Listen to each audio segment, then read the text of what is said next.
За сайн байцгаана уу сонсогчдоо. Ойрт подкастаараа уулзаагүй баг энэ жилийн 2-3 дахь дугаараа хийх гэж байна. Тэгээд энэ удаагийн зочин маань их онцлогтой. Алс холоос Америк нэгдсэн улсаас энэ дугаарыг маань зочин оролцож байна. Тэгэхээр Room 24 MN сайтыг үүсгэн байгуулагч, Maryland-ийн их сургуулийн Philip Merrill College-ийн сэтгүүл зүйн хөтөлбөрийн одоо докторийн оюутан болсон байгаа тий.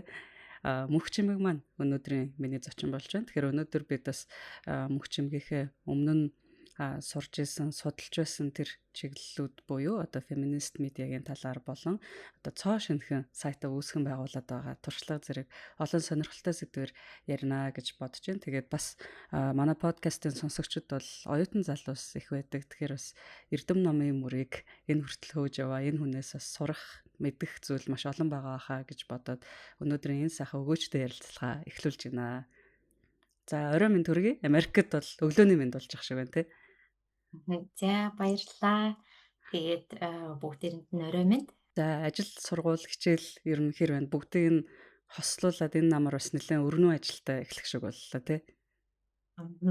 Тэглээ ер нь ачаал их байна. Гэхдээ ер нь ажил сурлага бүх юмыг бүгдийг нь хослуулаад амжуулна гэж бол байхгүй л дээ тий. Тэгээд яг зарим юмдаа илүү төвлөрөөд жишээлбэл одоо яг нөгөө Room 24 дээрээ бүтээлүүд хийх, контент хийх ажлаа бол түр хойш нь тавьчаал энэ. Тэгээд ер нь бол бас ингээд би бүгдийг чадна гэдэг ч юм уу тий. Тэгээд ийм их юм хийж гэн гэдэг мессежийг бас нэг их өгөхгүй байгаа. Тэгээд за одоо ер нь чимээгүй нэг хэсэг ингэж явах тэр нөгөө үе шатандаа л явж байна да. За хоёлоо яриагаа ерөнхийдөө Room 24-өөс эхлэе гэж бодож байна. Тэгэхээр Америк явахынхаа өмнөхөн штэ тий Room 24 гэдэг цоошин нэг хэвлэл мэдээлэл хэрэгсэл манад мэндэлсэн. Тэгээд надад зүгээр хувийн зүгээс сонирхолтой санагдсан зүйл нь феминист, тэгээ активист медиа гэж нэрлсэн нь юун түрүүнд их анхаарал татсан. Тэгэхээр энэ тухай эхлээд нэг танилцуулж бидэнд ойлголт өгөөч. Тэгэхээр манайд ч одоо 400 орчим хэвлэл мэдээллийн хэрэгсэл үйл ажиллагаа явуулж байгаа гэдэг байгаа шүү дээ тийм ээ. Тэгээд тэр дотор яг одоо феминист хүний эрхийн төлөө, эмэгтэйчүүдийн эрхийг хамгаалахын төлөө яг одоо ингээд зорилгоо болгоод ажиллаж байгаа ганц ч мэрэгжлийн сэтгүүл зүйн байгууллага байхгүй байгаа байхгүй юу. Тэгэхээр энэ орон зайг ерөнхийдөө дүүргэж явъя гэсэн зорилготойгоор Room 24 цэгийн мэдээллийн сайтаа байгуулсан. Тэгээд ер нь феминизм гэдэг хараа тий бид нар яг ингээ хүний эрхийн төлөө ажиллах эмэгтэйчүүдийн эрх тий зөвхөн одоо эмэгтэйчүүдийн эрх биш тий феминизмыг ярихаар бид нар ер нь нийгмийн цөөнх тэр эрхэн зөрчилдөд байгаа хүмүүсийн дуу хоолой болж яг тэднийхээ эрхийг хамгаалахын төлөө ажиллах тийм хүсэл тэмүүлэл зорилготойгоор л бий болсон гэсэн үг байхгүй юу.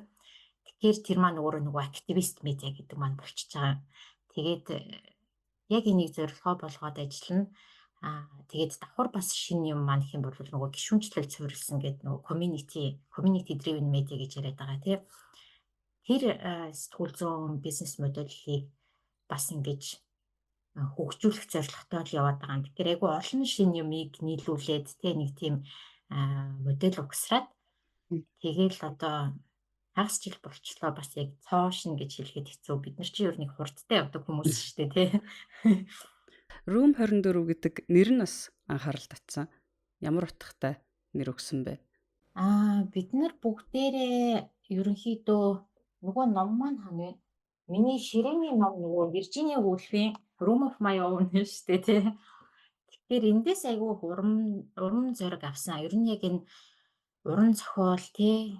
Тэгэл одоо эндээсээ цаашаагаа ингээл яваал харах юм бол сэтгүүл зүй, урлаг ер нь одоо ингээд тийм соёлын салбарууд ер нь тэр чигээрээ тий яагаад эмэгтэйчүүд дэлхийн тэн хагасыг бий болгож байгаа хэрнээ яагаад бид нар ингээд ийм цөөнх болчоод идэгин тий гэдэг утгаар яг энэ санааг ингээд гаргаад тэгээд эмэгтэй хүн дээл туурахын тулд өөрийн гэсэн өрөө мөнгө хоёр хэрэгтэй гэдэг санааг хэлж исэн. Тэгэхээр яг тэр утгаар бид нар Room 24 гэдэг санаа маань их юм бол яг эмэгтэй хүн тийм ээ нэг тийм өөрийн гэсэн өрөөтэй байгаасай. Тэгээ нөгөө эмэгтэйчүүдийн хүний эрхийн төлөө тэр хүмүүсийн нэг тийм өөрчлөлт бий болох тий хэр нэг орон зайг бүрдүүлээ гэдэг утгаар л гэсэн. Энэ дүү морин дүү гэдэг маань. Би бас нэг сонирхолтой яриа гэх юм уу, оюутан байхад ингээд бидрээс сонсдог байсан. Ер нь одоо хүртэл ингээд эргэлзээ дагуулж идэг нэг юм бол сэтгүүлч хүн активист байж болох уугүй юу гэдэг нэг миний бодлоор юм дуусшгүй хилцүүлэг гэж бодоод идэг. Тэгээ заримдаа хөндөж яваа сэдвээсээ болоод активистийн хэмжээнд хүртлээ одоо шатах тохиолдолч байдаг. Тэр үед одоо эрхлэгч нар бол энэ үрээ зогсох ёстой гэдэг ийм ойлголтыг өгдөг те. Сүүлд би нэг LinkedIn-ээр пост уншиж явж байгаад энэ хоёр одоо ямар ялгаатай вэ гэдэг тухай бас нэг бичвэр уншиж ирсэн. Тэгэхээр та нарын хувьд болохоор өөрсдөө харин ч эсрэгээрээ бахаар одоо юу гэдэг бардмаар те активист медиа гэж нэрлсэн. Тэгэхээр саяны энэ хэлэлцүүлэгтэй холбоотой та хэдэд маань бас төрж исэн сэтгэл эргцүүлэл байсан уу? Эсвэл ерөөсөө л үгүй энэ бол байх боломжтой зүйлээ гэд шуудхан эхэлсэн үү? Тийм. Тэгэхээр ер нь сэтгүүлчид хэвлэл мэдээлэл өөрөө активист байж болох уугүй юу гэдэг яг өөрийн чинь хэлдгээр те энэ хэлэлцүүлэг маргаан гэх юм уу те ингээд ер нь маш олон жилийн турш явж эхэлсэн. Тэгээд яг энийг илүү энэ нэг хэлэлцүүлэгт хувийн нэмрээ оруулах зорилготойгоор би бас одоо ингээд яг энэ докторийн судалгаагаа хийх хүсэлтэй байгаад байгаа байхгүй юу. Тэгээд одоо миний 50 орж байгаа багш маань гэх юм бол яг энэ феминист медиа хэвлэл мэдээлэлт эмэгтэйчүүдийн чиглэлээр айгүй олон жил судалгаа хийчихсэн. Тэгээ ямар онол дэвшүүлж байгаа вэ гэхээр нөгөө feminist standpoint epistemology гэдэг тий одоо өөрөөр хэлбэл энэ түүлзүүд бид нөгөө objectivity гэж яриад байдсан шүү дээ тий. За нэг тэнцвэртэй байдал гэхтээ тэгэнгүүтээ яадаг вэ гэхээр за одоо нэг юу гэдгийг нэг маргаантай сэдв байлаа гэхэд те нэг талаас нь байр суурийг нь аваад маргаж байгаа хоёр хүн байлаа гэхэд ингээ хоёулангаас нь байр суурийг нь авангуудаа за би одоо тэнцвэртэй байчлаа тийм ээ. Тэгээ ингээд нэг юм. Тэгээ яг энэ тэнцвэртэй байдал гэдэг юмний цаана юу байгаад байгаа юм бэ? Хүн өөрөө тэнцвэртэй байж чадах юм уу те? Сэтгүүлч чи одоо ингээл за үзэл бодлоо илэрхийлэхгүй тэнцвэртэй байна. Хоёр талын дуу хоолойг хүргэнэ гэд ингээд явах маань өөрөө цаана гэх юм бол мэрэгжлийн сэтгүүл зүй гэж яриад байгаа ч гэсэндээ бид нар яг энэ тэнцвэртэй байдал мэрэгжлийн сэтгүүл зүй хоёрыг яг ийм ижил төвшөнд ижил утгатай үг хэлбэрээр боддог маань өөрөө бас асуудалтай байгаа байхгүй юу? Яагаад вэ гэхээр юу гэдэг юм сэтгүүлч юу яагаад тэр ажлыг хийгээд байгаа хэвлэл мэдээллийн байгууллагууд яагаад тэгж ажиллаад байгаа гэдгийг цаана гэх юм бол мэдээч хэрэгтэй одоо өөрсдийгөө нэг бодлын бас хамгаалах тийм ээ. За юу гэдгийг ямар нэгэн маргаан гарахаас асуудал гарахаас тийм ээ алдаа гарахаас хамгаалах гэдэг ч юм уу тэр үүднээс бас хийж байгаа мэрэгжлийн байхыг хичээж байгаа. Гэхдээ хүн өөрөө яг бүх юмд тийм ингээд бүх юмнаас одоо юм ангид байж болж чадахгүй шүү дээ. Ягаад гэвэл хүн өөрөө мэдээлэл авахныг хэрэгсэл болж байгаа тийм биеэрээ туршлагаараа. Тэгэхээр тэр сэтгүүлч маань өөрөө хинбэ гэдгийг агиух юмд нөлөөлөд байгаа байхгүй юу? Тэгэхээр за би ингээд тэнцвэртэй би ямар нэгэн байдлаар үзэл бодлоо илэрхийлэх үү гэлээ ч гэсэндээ тэр хүн сонгож байгаа гарчгаараа тийм ээ. Тэгээд одоо хэвлэл мэдээллийнхаа лидэнд юу бичиж гэн гэдгээрээ. За тий хамгийн гол нь одоо хинээс мэдээлэл авч гин хиний яриаг оруулж гин хиний яриаг оруулахгүй юм ч гэдэг юм уу. Тэгэхээр энэ болгон чинь ямар нэгэн байдлаар мэдээч хэрэг юм юутай болгож байгаа байхгүй тэр хүний бичиж байгаа эсвэл тэр хэвлэл мэдээлэл гаргаж байгаа юмыг нэг талдаа одоо ийм нэг тал руу бол ерөнхийдөө болохгүй хөндлөнгөн биш байгаа гэж үү? Тийм. Тэгэнгүүт одоо за бид нар ийм тэнцвэртэй мэдээлэл хийж гэн мэрэгжлийн сэтгүүл зүй гэдэг маань эргээд ингээ харангууд яаж юм хэвлэл мэдээлэлээр гарч байгаа нийт одоо хүмүүсийн 4 хүн тутмын ганцхан л эмэгтэй хүн биш одоо дэлхийд даяараа тий. Гэтэл дэлхийн хүн амын хэн хагасыг эмэгтэйчүүд бий болгож байгаа тийм ээ.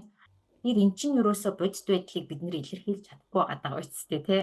Тэгэхээр яг энэ бид нэр энэ тэнцвэртэй байдал гэдэг юмыг маш олон жилийн турш ингэж авч явж байгаа ч гэсэндээ яг бидний гаргаад байгаа бүтээгдэхүүн маань нөгөө сэтгүүл зүйн яриад байдаг бид нар яг энэ нийгмийн тол болон тий бодит байдлыг хүргэнэ гэдэг юмдаа хүрч чадахгүй байгаа байхгүй юу?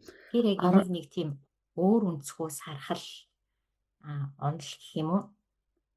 17 илүү 8 онд CNN-ийн Аманпур сэтгүүлч нэг шагналахт хэлжсэн үгийг би нэг орчуулад Facebook дээр тавьчихсан. Тэгээд тэрэн дээр яг нөгөө тэнцвэртэй байдал гэдэг ойлголтын тухай одоо миний лав анх уншсан нэг юм шинэ ойлголт байсан. Тэгээд жишээ нь уур амьсгалын өөрчлөлтийн талаар маргалдагч хоёр талыг бид нар тэнцвэртэй байдлыг хангаж байна гэд нэг тал нь яхаарахгүй баримт нотлогоо яриад байдаг. Үгүйсгэгч тал болохоор баримтгүй гэхдээ ямар ч үгүйсгэж байгаа тий. Тэгэхээр энэ хоёрт бид нар тэнцвэртэй байдал олгож байна гэд баримтгүй талд ч гэсэн яг тал нүрээ зориулах нь зөв юм уу? Бид нар тэнцвэрийн төлөө ажиллах ёстой юм уу? Бид нар үнэний төлөө ажиллах ёстой юм уу гэдэг сонголтын дээр ирж байна. Билүү дээ. За нэг иймэрхүү утгатай юм хэлж ирсэн. Тэгэхээр ерөнхийдөө тэрлөө бас сая одоо таны яриг сонсохоор тэнцвэртэй байдал нөгөөх нь objectivity буюу хөндлөнгийн байр суурь гэдэг хоёр бол бас нэг жоохон өөрчлөгдөж байна гэдэг энэ бидний мэдих зарчмын өөрчлөлт юм шиг сонсогдож байна л да, зөв үү? Тийм. Ер нь одоо тэр objectivity гэдэг сэтгүүлч өөрөө яг бүр тис хөндлөнгийн тий огт байр суурьгүй одоо зүгээр хөндлөнгийн ч биш тий огт байр суурьгүй байж чадах уу гэдэг Амьгүй сэтгэлгүй тий тэр асуулт болвол ингээ олон талаас айгүй шүүмжлэл дагуулад байгаа байхгүй юу тийм ээ. Тэгэхээр яг үнэ ялангуяа одоо ийм нийгэмд хэрэгтэй тийм ээ зүйлийн төлөө эсвэл одоо юу гэдгийг хүчирхийлэлч байд юм уу тий гендер зориулсан хүчирхийлэлч байд юм уу тиймэрхүү асуудалтай аль дээр тий буруу гэдгийг нь одоо нийгмээрээ тий дэлхийд даяараа хүлээн зөвшөөрчөд байгаа одоо тиймэрхүү зүйл дээр бид нар ийм тэнцвэртэй байдлыг хангах шаардлага байгаа юу. Гэтэл ингээ хангая гэд тий одоо жишээлбэл бэлгийн хүчирхийллийн талаар ярьж байхдаа хохирогчоос яриаг нь авдаг тий тэгэнгүүтээ яриаг нь авангуудаа одоо энэ хүчирхийлэл болчлоо гэж хэлэхгүйгээр хүчирхийлэл болсон гэж одоо ингэж энэ хүн зүгээр хэлж чинь ч биш тий одоо яг тийм юм хуулийн хэллэгээр нь ингээ явахаар тэгээд нөгөө талаас нь байр суурийг нь аваад тий ингээд явахт бид нар яг энэ хохирогч даван туулагчийг бас ямархуу байдалд оруулаад байна вэ тий.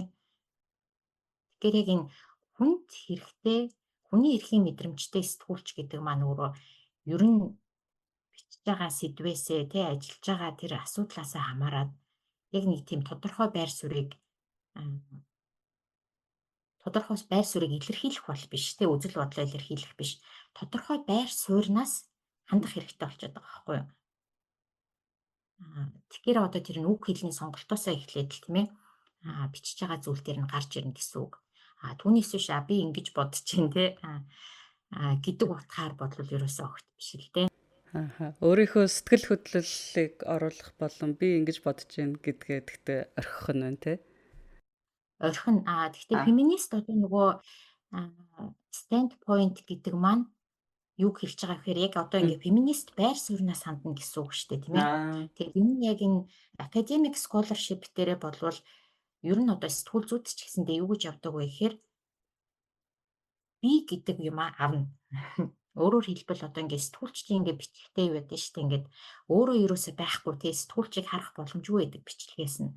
Тэгвэл феминист медиа ялангуяа тэр нөгөө феминист байр суурнаас хандж байгаа бичлэгийн төрөл зүйл одоо ингээд юмыг яаж хардаг вэ гэхээр энэ мөнх чимэг бичсэн гэдэг хүмүүс харах боломжтой байдаг байхгүй юу тийм ээ. Тэгэхээр мөнх чимэг маань өөрөө ямар хүн юм бэ? Ямар туршлагатай хүн юм бэ тийм ээ гэдэг юм миний хийж байгаа контент дүргэлж харагдчихэйдэг гэсэн үг.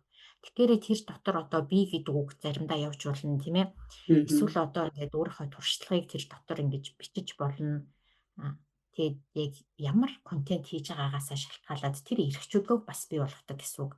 Энэ нэг талд одоо ингээд миний эрх чөлөө юм шиг харагдаж байгаа ч гэсэндээ нөгөө талд яг нөгөө уншигч маань бүрэн мэдээлэл авч байгаа байхгүй юу? Энэ хүн яагаад энийг бичиж байгаа юм тийм ээ? Тэгэхээр илүү ил бод байна гэсэн үг. Тэгээ хинээс мэдээлэл авч яах гэдгийг мэдэх боломжийг нь би бүрдүүлж байгаа гэсэн үг. Тэгээ энэ утгаараа тэр контент маань илүү одоо үнэн тийм ээ? Илүү хэрэгцээтэй. Тэгээд нийгэмд илүү үн цэнтэй тэр нөгөө хэлийг бий болгоно гэж үздэг юм уу? Сая одоо дэлхийд дахинд одоо хүн амын тал хувь нь эмэгтэйчүүд байна гэдэг ч юм уу ингээ хэлж байна. Тэр мэтчлэнгээр ер нь Монголд тэгтээ феминист медиа байх, бий болгох зайлшгүй шаардлага суур нөхцөл байдлыг бас та бүхэн яаж үнэлсэн бэ? Энэ ташрамд бас нөгөө хамт үүсгэн байгуулсан хүмүүсээ танилцуулангаа судалгаа нөхцөл байдлынхаа талаар мань танилцуулж өгөөч. Тэгэхээр үүсгэн байгуулагчдыг маань өөрөө бол ер нь мэдж байгаа тий. Яг өнөөдөр сонд бид нэр 15 6 жилийн өмнө ажиллаж авах үед байсан хүчүүд бол ихэнх нь байгаа. Манай амраа хүнтэй ажиллагаа community-г хариуцсан явж байгаа Удан чимэг ерөнхий эрхлэгчээр за тэгээд Эрдэнэ цэцэг Эрка маань болохоор бүтээлч захирал гэдгээр явж байгаа. Тэгээд тухайн үед өрсөлдөгч байсан 100-ны мэдээ сонд эдийн засгийн албаны дараагаар ажилладаг байсан цогцлмаа маань яг гүйцэтгэх захирлаар ингээд бид нэр тавруулаа. Яг одоо энэ өдөр тутмын сонд 10 одоо сонноос ажлын гараагаа эхэлж гисэн тийм ээ. Тэгээ 15 6 одоо миний хувьд 17 жил тийм ээ. Ингээд яг энэ сэтгүүл зүгээрээ тууштай ажиллаад явсан тийм мэрэгжлийн сэтгүүлч хүмүүс үүсгэн байгуулсан гэсэн үг. Зарим нь одоо технологийн салбарч гэдэг юм уу бизнес гээд жоохон холдсон ч гэсэндээ сэтгүүлч хүн чинь нэг тийм дотроо тий дотроо ингээл бас ингээд тэр нэг юм нь яваад идэг. Тэгэл одоо биелэхэд за медиа ч гэдэг юм уу илүү одоо сургалтын тал руугаа ажиллаад сэтгүүлчдийг сургах тал руугаа судалгааны чиглэлээр сүүлийн жилүүдэд ажилласан ч гэсэн одоо өөрөө яг нөгөө бүтээл бичих тийм ээ нийтлэл бичих сэтгүүлч мөнх чимэг бас энэ дотор ингээд буцлаад байсан байгаа байхгүй юу тий нэг хөөрхөн нийтлэлээ бичгээрээ тэрийг харж баярлаад ч гэдэм үү. Тэгэхээр ер нь бүгдээрээ л сэтгүүл зүйтэйгээ ойрхон ажилласан. Тэгээд одоо эргээд яг ийшээгээ бүр ингээд юм орж ирж байгаадаа бол их баяртай байгаад байгаа. Өөрөөсөө яг нөгөө мэрэгжлийн сэтгүүлчдийн хувьд нөгөө талд яагаад энэ феминист медиа хэрэгтэй юм бэ гэж асуусан тийм ээ. Тэгэхээр яг Монголд ч гэсэндээ тэр нөгөө дэлхийд даяараа хэвлэл мэдээлэлээр эмэгтэйчүүдийг цөөнхүүдийг цөөхөн гаргаад байна гэж ярьсан тийм ээ. Тэгээ энэ асуудал маань Монголд ч гэсэндээ байгаа. Тэгээ би сүүлийн одоо 10-аад жил яг одоо нэг хэвлэл мэдээллээр гендер суурилсан хүчирхийллийг яаж гаргаж ийн эмэгтэйчүүдийг тий улс төрийн мэдээллээр эмэгтэйчүүдийг яаж гаргаж ийн гэдгийг одоо судлаад үзэхээр болохгүй юм айгүйх байгаа байхгүй юу тийм ээ. Тэгээд энэ болохгүй юм байгаад тэгээд сэтгүүлчдийг сургах хэвлэл мэдээллийн байгууллагуудтай одоо сүүлийн жилүүдэд нэг ажилласан л да. Нэг гоё юм гэх юм бол үнэхээр бид нар эмэгтэйчүүдийг ийм цөөхөн гаргаад байна шүү дээ тий. Улс төрийн мэдээллээр гарч байгаа 5 хүн тутмын ганц л эмэгтэй байна тий.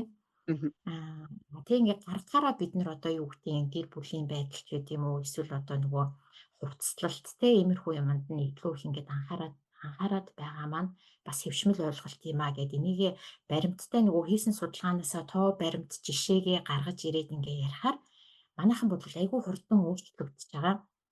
Тэгээд тэрийг айгүй хурдан хүлээж авч байгаа. Тэгээд энэ бол үнэхээр сайн тал байгаад байгаа байхгүй юу? Тэгээд олон жил яг ингэж ажиллаж явахдаа тэр одоо энэ за Америкийн Miss Magazine-ийг чар гэдэг юм уу те эсвэл энэ 19 тэгэл ер нь энэ эмэгтэйчүүдийн эрхийг хамгаалах эмэгтэйчүүдийн хөдөлгөөн феминист хөдөлгөөнд бол нэг феминист медиа гэдэг чинь өөрөө их чухал үүрэг гүйцэтгэх юм а тий. Манайд ийм олон хэвлэл мэдээллийн байгууллага байгаад байгаа юм яг энэ феминист медиа байхгүй байгаад байна гэл тэр нөх хичээл заах үедээ ч гэсэндээ жишээ энэ төр үзүүлээд хүмүүсийг айгүй олон жилийн турш ингэж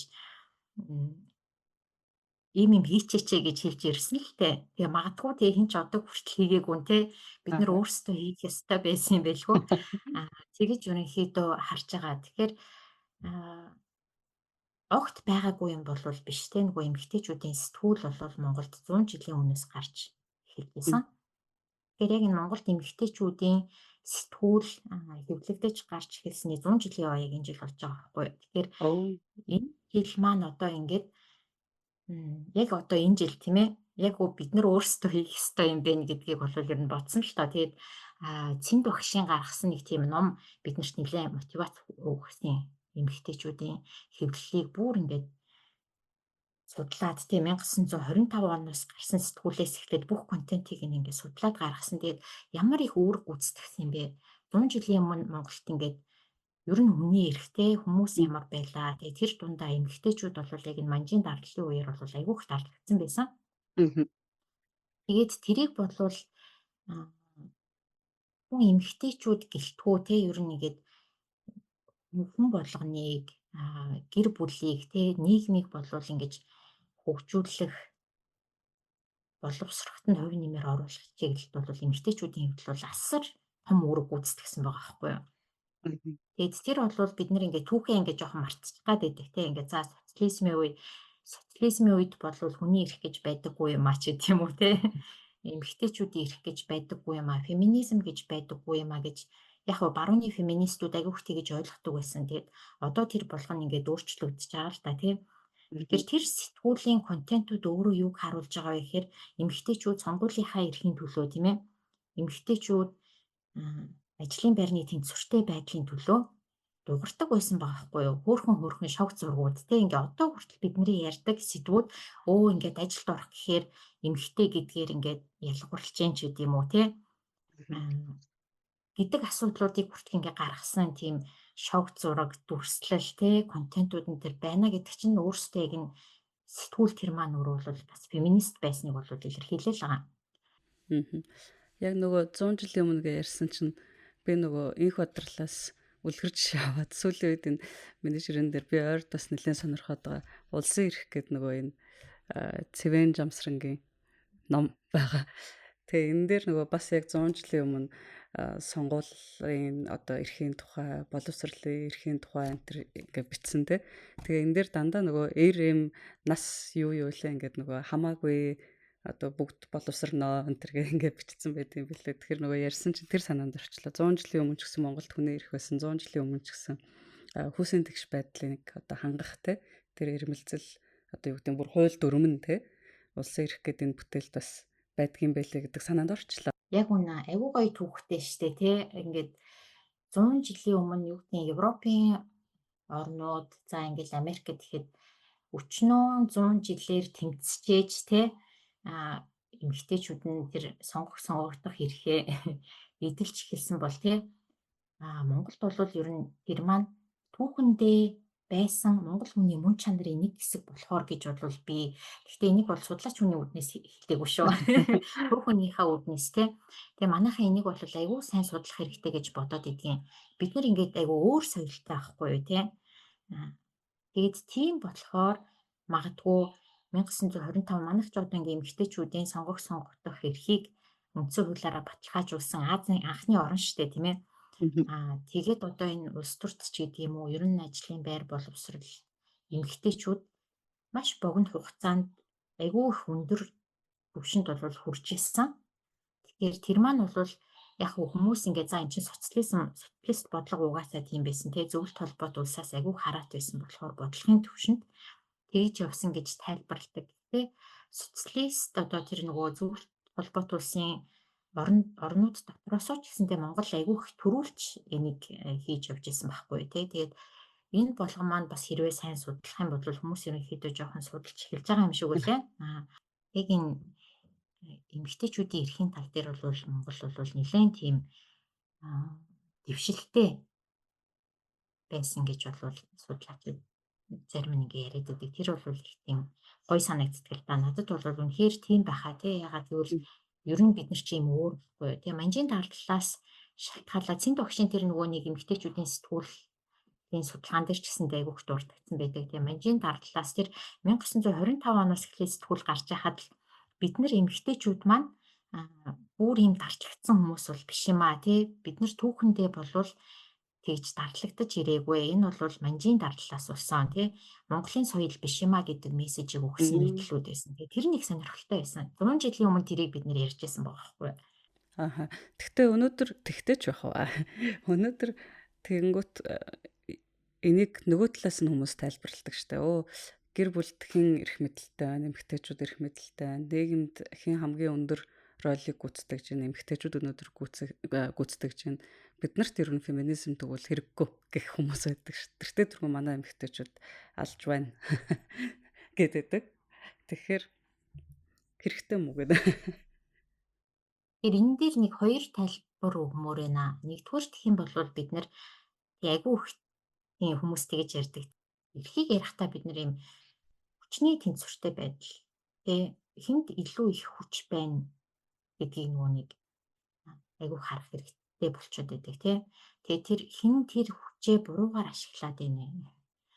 Тэгээ за одоо гэр бүлээс ахуулаад ярил л да. Тэгээ гэр бүлээс ахуулаад ингээ ярахаар эрэгтэй хүн за эмэгтэй хүн ажил хийгээд тий орлого олоод тэнцвэртэй ингээд байгаад иж болно. Тийм.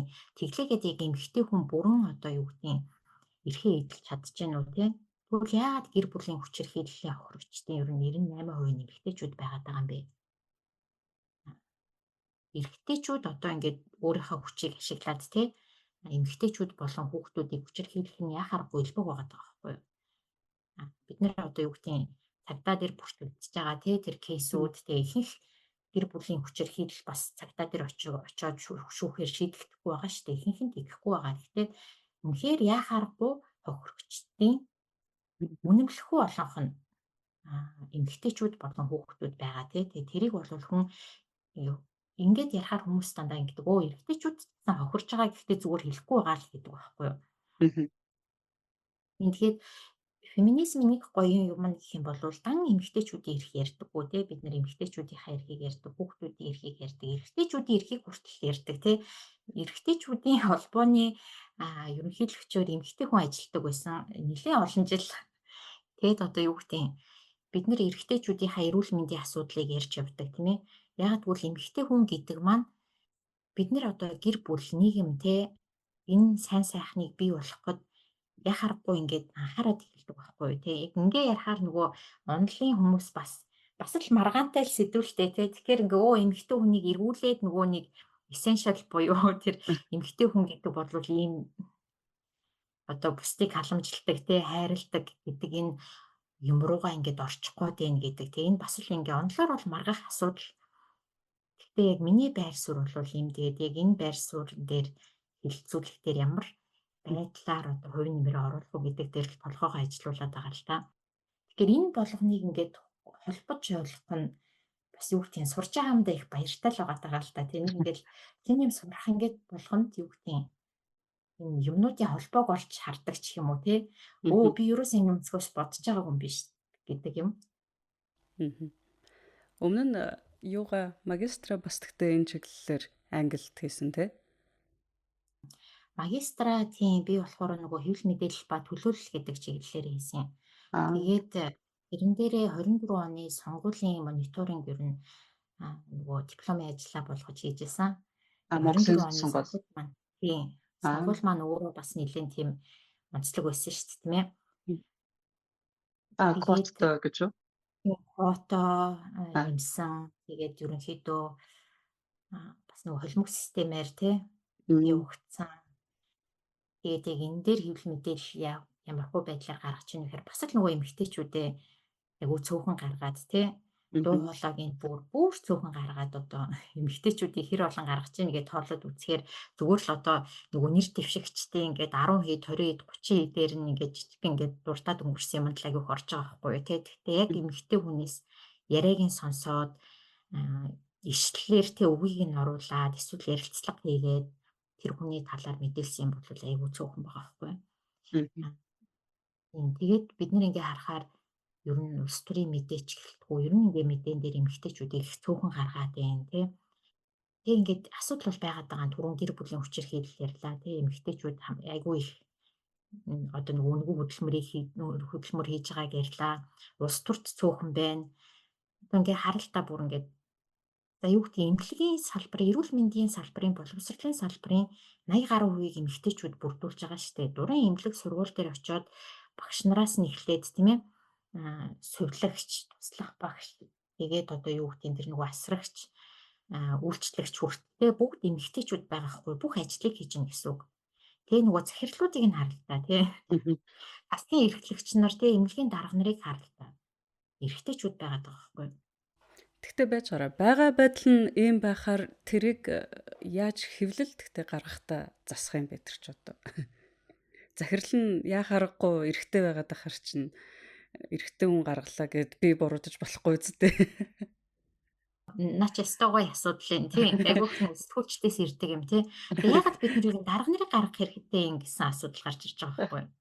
Тий. Тэгээ бид нар үнэхээр яг наач хэвлэлийн хийдэг юм дандаа эрх мэдэлтэй хүмүүсээс бид нар гаргаад идэг тий яриаг нь аваад Бид нар сайд нарыг хардаг. Одоо ингээл зураг тасаагаад мэдээ харах ч гэдэм үү, сониныг ингээ харахаар за ерөнхий сайд нар тийм ээ, улсын хурлын гишүүдээс эхлээд цаашаага сургуулийн захирлууд, эмнэлгийн дарга нар ч гэдэм үү тий. Тэгээд бид нар ингээд зөндөл олон жил тэр дарга нарын яриаг байр суурийг хүргэж ирлээ ш. Тэгээд асуудал шийдэгдэж байгаа юм уу? Ер нь энэ дарга нарын ярианд илүү их анхаарал өгдөг соёл маань бас юу вэ тий? Тэднэрт Гэхдээ шийдвэр гаргах хүмүүс маань тэр байгаад идэг. Бид нар хэрвээ хариуцлага accountability нэхвэл мэдээж шийдвэр гаргаж байгаа этгээдээс л яриа авч иж тэр чин одоо шийдвэр гаргагчаас л хариуцлага нэхэх хэрэг болно үстэй тий. Цалин нэм тий та цалин маргааш нэмэх үү гэж бид нар сайдаас асуухгүй багшаас асуух орчтой яастай лээ гэдэг нэг юм энэ эргэж ямар байгаа. асуултыг хинээс асуув вэ гэдэг нь одоо ихэнхдээ бид нар чинь гэхдээ мэдээлэлээр гарч байгаа контентуудыг харах юм бол нөгөө хотч нохоо ч гэдэг юм уу тий эсвэл одоо юу гэдгийг Брүний өөрөө чи хэлдэг accountability тий хариуцлага нэхэх тал руугаа айгу цөөхөн бүтээл яг үүндээ гарч байгаа шүү дээ. Ихэнх тэр дарга нарыг яаж харж ийнэ гэхээр тий тэр дарга нарын байр суурийг үргээд байгаа байхгүй тий. Энэ дээр ингэж бодож гин ийм юм хиймээр байна ингэн тэгнэ гэсэн юмыг хийгээд байгаа болохоор одоо сошиал медиаг сая ингээ харалтаа тий хүмүүс бүр залхахтэй үнэндээ. Залхаад тэгээ одоо шаардаж эхэлж шít тий одоо энийгээ болио гэд. Гэтэл бид нар энэ дээр яг ихэнхдээ бид нар хэвлэл мэдээлэлээс юг хармаар байгаа юм бэ гэхээр мэрэгчлэтнүүдийн байр суурь тий. Экспертүүд эмэгтэйчүүд маань ямар өндөр боловсралтай байлээ. Тэр мэрэгчлэтнүүдийн байр суурь бид нар одоо юу гэдгийг тэр нөгөө популист үзэл бодол тий популяр гэж одоо яриад байгаа шүү дээ. Тийм юмыг биш. Харин илүү одоо нөгөө жинхэнэ мэрэгчлэтнүүд, жинхэнэ судлаачид тий жинхэнэ одоо нөгөө нэг өмнөнийг эсвэл асуудлыг шийдэх тэр шийдлүүдийг тий хамгийн боломжтой хувилбараар нь ярих хүмүүстэй илүү их анхаармаар байгаа нэгдүгээрт нь. Хоёрдугаарт нь их юм бол нөгөө дуу хоолойгоо хүргэж чадахгүй байгаа хүмүүс тий. Тэр хүмүүсийнхаа одоо жишээлбэл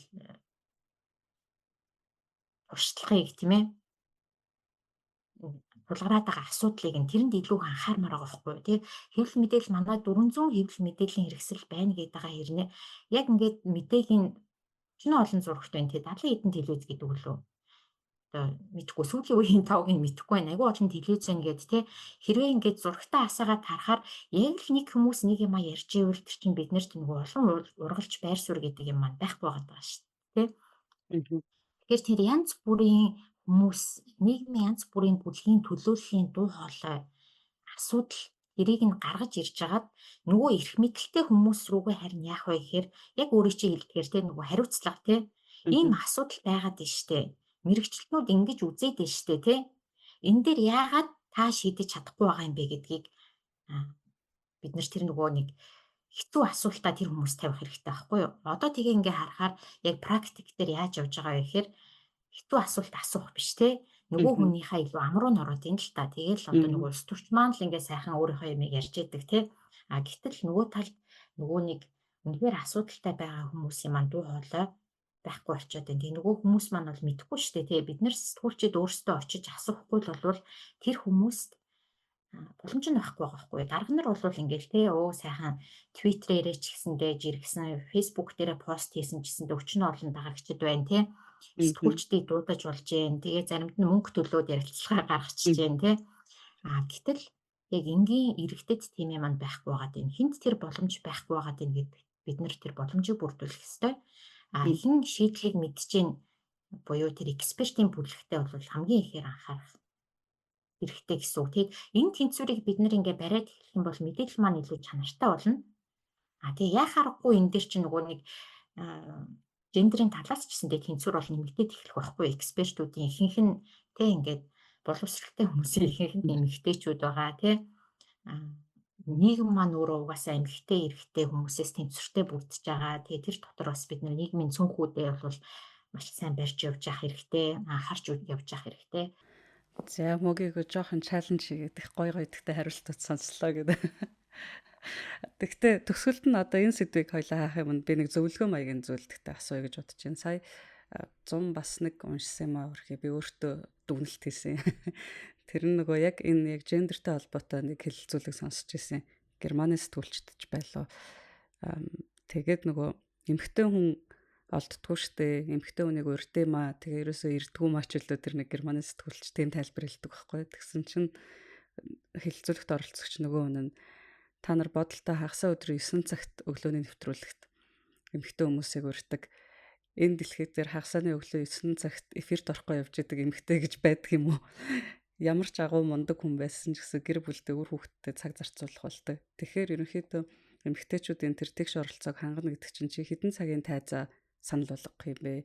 Ямар нөхцөл байдалтай одоо микрофоноо өгөх юм бэ те гэдгээс хүртэл бүр эхэлдэг. Хэдэн цагт хэнийг хаана урих уу гэдгээс эхэлнэ гихчлэн хэлжсэн. Тэгэхээр энэ шиг ийм одоо зөвлөмж гэх юм уу товчхон хэлэх зүйл ер нь юу гэдэг юм бэ? Яг түрүүний асуулт шиг те олдохгүй байгаа штэ тэд нар байдгүй штэ ярьдгүй штэ гэдэг нэг ийм өөрсөндөө тавьдаг бидэнд бас нэг ийм хаалт байгаа гэдэг л та. Үнэхээр айгу чухал асуулт байна. Баярлалаа. Тэгээд цогтоор нь харах юм бол эн чинь яг байдаг тийм ингээд юу гэдгийг сүүлийн 4 жилийг энэ сэтгүүлчтэй яг энэ тал дээр ажиллаж байна. Тэгэхээр хамгийн түрүүний чухал юм гэх юм бол энийг мэдхтэй. Тэг ингээд яг сургалтын үеэр яг тоо баримттай гаргаж ирээд эсвэл өөрсдөө нь сонин гаргуулж тоолуулад өөрсдийнх нь хийсэн бүтээлүүдийг тоолуулад ингэнгүүт нэрээ эмэгтэйчүүд айгу цөөхөн биш гэх тэ тэрийг мэдэх чинь хамгийн нэгдүгээр алхам заяа. Тэгээ би өөрөө гэсэндээ одоо юу гэдгийг өнөөдөр сониос эхлээл Reuters-ийн сурвалжлагч байсан. Тэгээ Reuters дээр илүү нөгөө эдийн засаг бизнесийн чиглэлийн мэдээлэл бэлтгэдэг байхдаа би өөрийнхөө бичээд гаргасан юмыг тоолоход хүртэл үнэхээр бурхан минь гэд тэ өөрөө яг энэ сургалтынхаа хөтөлбөр судалгаа энэ трийг хийж явах үедээ өөрийнхөө юмыг тоолоход за өөртөө дүгнэлт хийж байгаа байхгүй тийм үнэхээр өчиж өгмөр.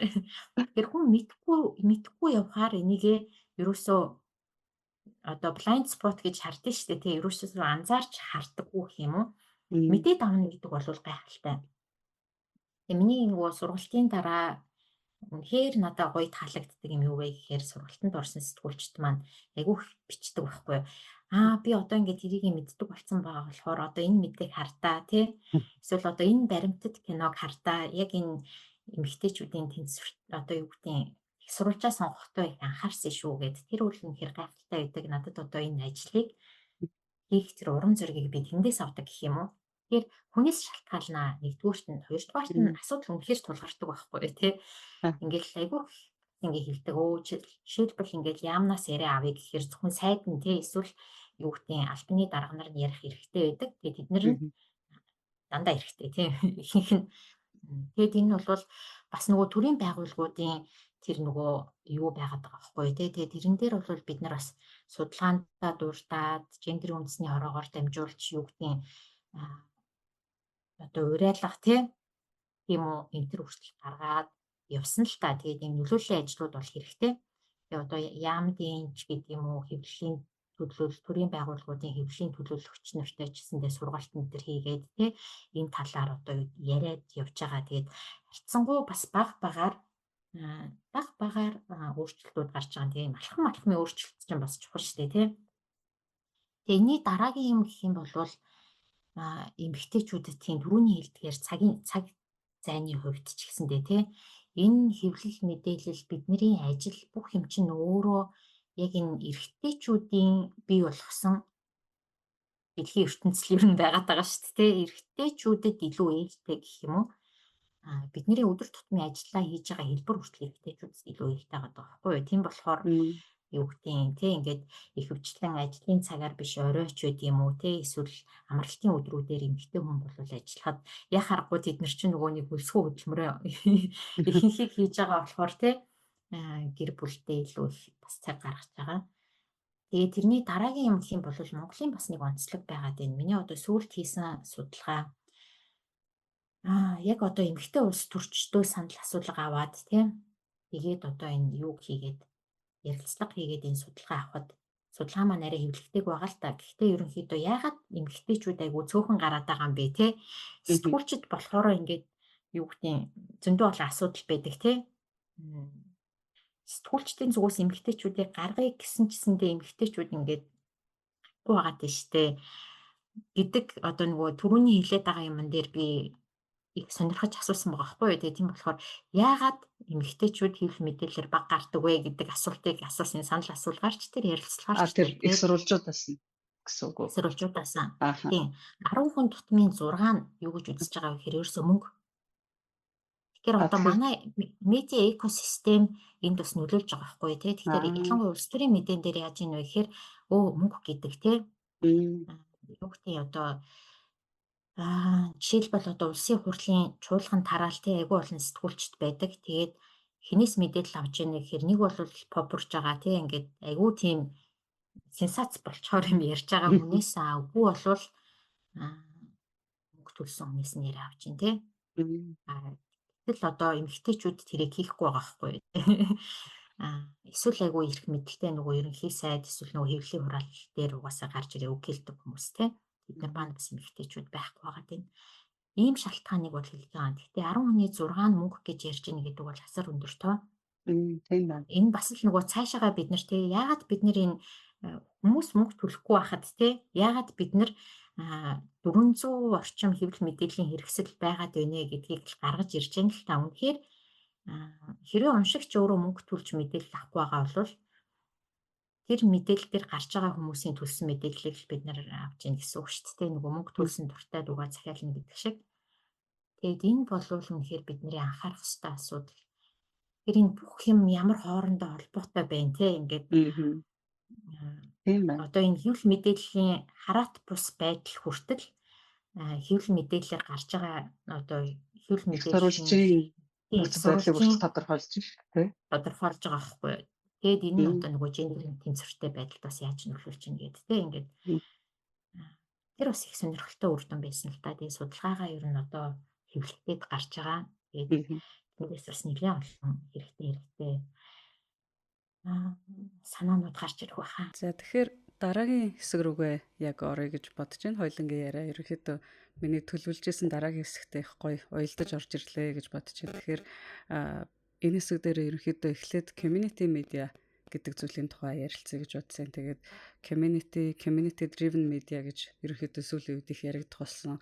За би өөрөө бол энийг хүрээлэл болон хүрээлэлтэд үйлчлэх хэвлэл мэдээлэл гэж орчуулад байгаа зөв буруу юм мэдэхгүй байна. Тэгэхээр энэ талаараас өмнө нь бас Ригад мөгийн маань сурсан тий.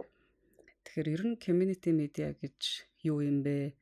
Манайд байгаа нөхцөл байдлыг та судлаач хүний хувьд ер нь ямар нөхцөлд байна гэж бас хардаг вэ? Би бас ядстай хүн л дээ. Юу н олон гоё хэрэгтэй хөтөлбөрт тэтгэлгээр сураад явсан. Нөгөө Стокгольмын эдийн засгийн сургуульд яг энэ хэвлэл мэдээллийн одоо энэ орчин үеийн хэвлэл мэдээллийн менежмент гэдэг тий. Бүтэн жилийн хөтөлбөрт ороход бол яг энэ модельийг нэлээ энэ үнэхээр хэрэгтэй юм байна да гэж харж байсан. Зарим хүмүүс бол нөгөө хитрхи бас тууширдаг тий. Community хэвлэл мэдээлэл гэдэг бол одоо энэ сэтгүүл зүг аврах ганц одоо боломж ч гэдэг юм уу тий. Бас яг тэрэндээ ч бас биш тэ ингээд зөндөө олон янзын загвар модель ийг болвол энэ тэнд хүмүүс туршаад явж байгаа. Тэгээд Монголд яагаад айгүй их тохирох юм болов гэж бодсон бэ гэхээр яг энэ одоогийн бидний нөхцөл байдал тийм ээ нийгэм эдийн засгийн боломжид бол илүү их тохирох юм болов гэж хараад байгаа. Тэгэхээр одоо Америкт энэ төр байгаа ингээ харах юм бол нөгөө legacy media гэж яриад байдаг тийм энэ одоо Washington Post, New York Times одоо том хэвлэлүүд шүү дээ аль хэдийн тогтчихсан. Эднэр маань хүртлөө одоо энэ интернеттэй холбоотой тийм мэдээллийн сайтууд юу гэдгийг одоо ингээ сошиал медиа өрсөлдөх юмнууд бүр их болоод байна шүү дээ. Ингээд ихлээр одоо энэ сэтгүүл зүй маань ер нь ингээд мөхчээнөө сүмжээнөө сонин ер нь одоо гарах юм уу гүү мүү гээл те нэг хэсэг бол ийм сонинг одоо нөгөө булшилчсан rest in peace RIP гिचсэн зургууд хүртэл агиох модонд орж исэн те. Гэтэл ер нь энэ сэтгүүл зүйн орон зай бол үнэхээр хэрэгтэй байгаад байгаа байхгүй тий. Сошиал медиа их байх тусмаа мэдээлэлтэй одоо энэ юу гэдгийг буруу ташаа худал мэдээлэл олшрох тусмаа хүн аргаа бараад хаашаа хандж байгаа гэхээр ерөөсөө нэг уламжлалт тий сонин сэтгүүл одоо яг нөгөө мэрэгжлийн телевизийнхаа орой мэдээ те тэрнээс аль нь яг үнэн бодиттой мэдээлэл вэ гэдгийг рүү илүү их хандж байгаа байхгүй юу. Тэгэхээр тэр хэвлэл мэдээллийн хэрэгслүүд бол байсаар байна гэж би бол үзээд байгаа. Одоо энэ мэдээллийн урсгал бүр их замбраагүй, бүр их болох тусам тий байсан. Нөгөө Reuters-ийн тайлан дээр ч гэсэн ер нь байлаа шүү дээ. Хэрэглэгчид хамгийн эргэлзсэн үедээ та хаана ханддаг вэ? Аль хэвлэлийг авдаг вэ гэхээр яг тэр уламжлалт одоо институт цусан хамгийн тэр олон жилийн настай гэдэг шиг тэр медианууд руу ханддаг гэдэг нэг ийм хэв маяг байсан. Тийм. Тэгэхээр одоо хямрал болоход тий одоо ковидын үеэр ч зэнтэй олон судалгаа гарлаа тий хямрал болоход ямар нэгэн юм ингэж хүн яг амьд нь тулсан үед те хаанаас мэдээлэл авч ийн гэдэг чинь тэр байгаа байхгүй. Тэгэхээр тэр чухал үүргийг бид нэр гүйцэтгэж байгаа байхгүй те. Тэгэхээр хүн мэдээлэл гэдэг чинь айгүй чухал юм шүү дээ те. Тэр хүний шийдвэр бид нар яг энэ амьд тулсан үедээ те яна одоо энэ корона ороод ирж гэнэ үгүй одоо тэр үе рүүгээ эргээд буцаад харахад те эсвэл ороод ирэхэд бид нар яах ёстой юм бэ? Яаж бид нар эрүүл мэндийг хамгаалах ёстой юм бэ те? Энэ юм чинь бидний эрүүл мэнд, амьдрал, аюулгүй байдал бүх юмд чухал. Учраас мэдээлэл гэдэг чинь үнэхээр тэр үнц юм. Тэгэхээр бид нэр хинээс мэдээлэл авах вэ, хаанаас мэдээлэл авах вэ гэдгийг аягүй сайн бодчих хэрэгтэй байхгүй юу, тий? Тэгэхээр тэр үнэн бодиттой бидний амьдралд хэрэгтэй мэдээллийг бий болгож байгаа сэтгүүл зүг яах ёстой вэ гэхээр бид нэр дэмжих ёстой байхгүй юу, тий? Тэгээ одоо ингээ харахаар жишээлбэл ингээ Америкт ирээд ингээ харахаар энэ одоо ингээ 40 100 жилийн турш ингээ хүмүүсийн соёлт нь бүр ингээ хүмүүс ингээ тийм би Нью-Йорк Таймс захиалдаг бол захиалах хэрэгтэй тий. Юу тийм тэр мэдээлэлтэй мөнгө төлөө сурцсан хүмүүс байгаа байхгүй юу. Тэгсэн чинь Монголд болохоро тийм биш те ингээд мөнгө төлдөггүй.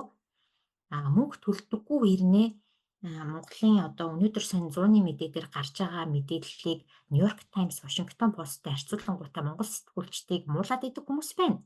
Айгүй мундаг гадаад мададад сурсан боловсралтай тий. Тэгэхээр би юу гэж хэлдэг вэ гэхээр уучлаарай тий. Та өнөөдөр сонин 100-ны мэдээ өдрийн сонин захиалсан уу тий.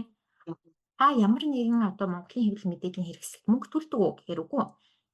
Тэр нэ Вашингтон Пост Нью-Йорк Таймс захиалаад идэг. Тэгээ тэрийг Монгол хэвлэлтэй харьцуулаад тий. Тэгэхээр уучлаарай тий. Наа чи юусоо болохгүй.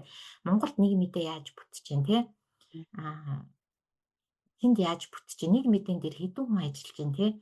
Энэ болгоны хэрвээ үнэхээр Монгол сэтгүүл зүгээ хэрэгтэй болгоё, чанартай болгоё гэх юм бол бид нар өөрсдөө мөнгө төлж сурах хэрэгтэй байхгүй юу? Тэгэхгүй бол ер нь юуг харуулж байгаа вэ гэхээр хэвлэл мэдээллийн боловсралгүй байх тусмаа хүн ер нь илүү хохирох тий. Тэр нэг эмзэг байдал нэмэгддэг байхгүй юу? Тэнгүүт манайх чи нийгмээрээ тийм эмзэг байдалд одоо байгаад байна л гэж би хараад байгаа юм. Бүр тэр чигээрээ.